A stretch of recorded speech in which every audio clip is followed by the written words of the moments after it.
اعوذ باللہ من الشیطان الرجیم بسم اللہ الرحمن الرحیم قال اللہ تعالی فی الکلام المجید والفرقان الحمید سبحان الذی اسری بعبدہ لیلا من المسجد الحرام الى المسجد الاقصى الذی بارکنا حولہ لنوریہ من آیاتنا انہ هو السمیع البصیر۔ معزز سامعین، السلام علیکم ورحمۃ اللہ وبرکاتہ۔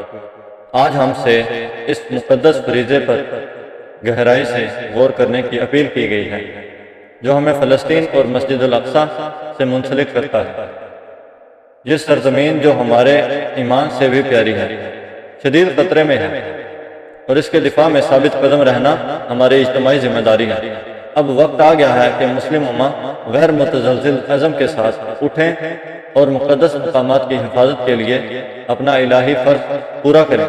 اللہ سبحانہ و تعالی نے قرآن مجید میں مسجد الاقصی کی اہمیت بیان کرتے ہوئے فرمایا، پاک ہے وہ ذات جو اپنے بندے کو راتوں رات مسجد الحرام سے مسجد اقصی تک لے گیا، جس کے گرد و نواح ہم نے برکتیں رکھی ہیں تاکہ اسے اپنے نشانیاں دکھائیں۔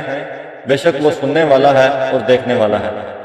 یہ آیت مسجد الاقصی تک پیغمبر اسلام صلی اللہ علیہ وسلم کے موجزانہ سفر پر روشنی ڈالتی ہے، جو کہ بہت زیادہ روحانی اہمیت کی حامل ہے۔ اللہ سبحانہ و تعالی نے اس سرزمین کو برکت دی ہے اور اسے اپنے الہی فضل کی علامت اور روحانی وحی کا مرکز بنایا ہے۔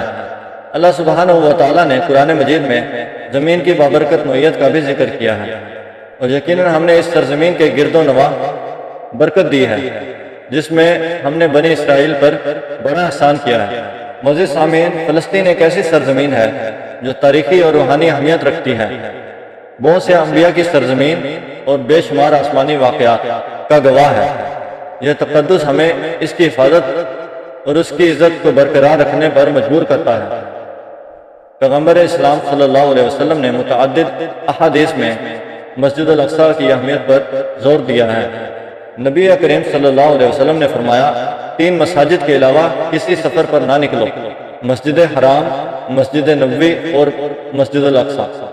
یہ حدیث مسجد الاقصی کو اس کی 3 مقدس ترین مساجد میں سے ایک کے طور پر قائم کرتی ہے، جو ہماری انتہائی تعظیم اور تحفظ کی مستحق ہے۔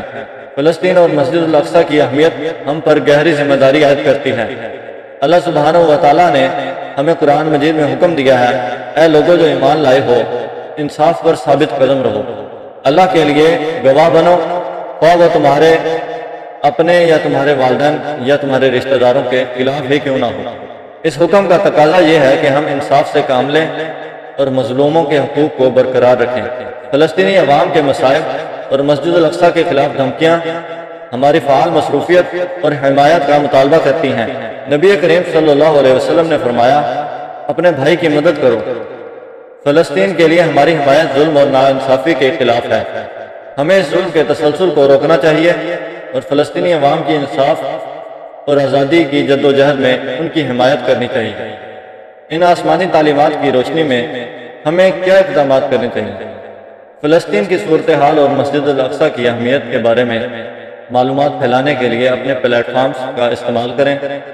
ان معتبر فلاحی اداروں میں تعاون کریں جو زخمیوں کو امداد فراہم کرتی ہیں، بھوکوں کی مدد کرتی ہیں اور بے گھر افراد کو امداد فراہم کرتی ہیں۔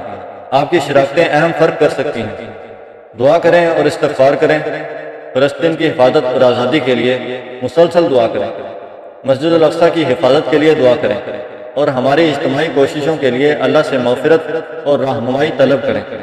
فلسطین اور مسجد الاقصی کی اہمیت پوری امت مسلمہ کے لیے ایک دعوت الہی ہے۔ ہمارا ایمان ہمیں انصاف کے لیے ثابت قدم رہنے، مقدس سرزمین کی حفاظت کرنے اور مظلوموں کی حمایت کرنے کا حکم دیتا ہے۔ آئیے ہم عزم اور اتحاد کے ساتھ اس دعوت پر اٹھیں۔ اللہ تعالیٰ ہمیں اپنی ذمہ داریاں نبھانے، مقدس سرزمین کی حفاظت کرنے اور مظلوموں کو انصاف دلانے کی توفیق عطا فرمائے۔ اللہم اہدنا فیمن ہدیت وعافنا فیمن عافیت وتولنا فیمن تولیت وبارک لنا فیما آتیت وقنا شر ما قضیت انک تقضی ولا یقضی علیک انہ لا یذل من والیت ولا یعز من عادیت تبارک ربنا وتعالیت۔ اللہم اغفر لنا وللمؤمنین والمؤمنات والمسلمین والمسلمات وألف بین قلوبہم واصلح ذات بینہم وانصرہم علی عدوک وعدوہم۔ اللهم لعن الكفرة الذين يصدون عن سبيلك ويكذبون رسلك ويقاتلون أولياءك. اللهم خالف بين كلمتهم وزلزل أقدامهم وأنزل بهم بأسك الذي لا ترده عن القوم المجرمين. اللهم انصر إخواننا في فلسطين. اللهم انصر أخواتنا في فلسطين. اللهم انصر آبائنا في فلسطين. اللهم انصر أمهاتنا في فلسطين. اللهم احفظ المسجد الأقصى. اللهم احفظ المسجد الأقصى. اللهم احفظ المسجد الأقصى. اللهم أعز الإسلام والمسلمين. اللهم انصر الإسلام والمسلمين.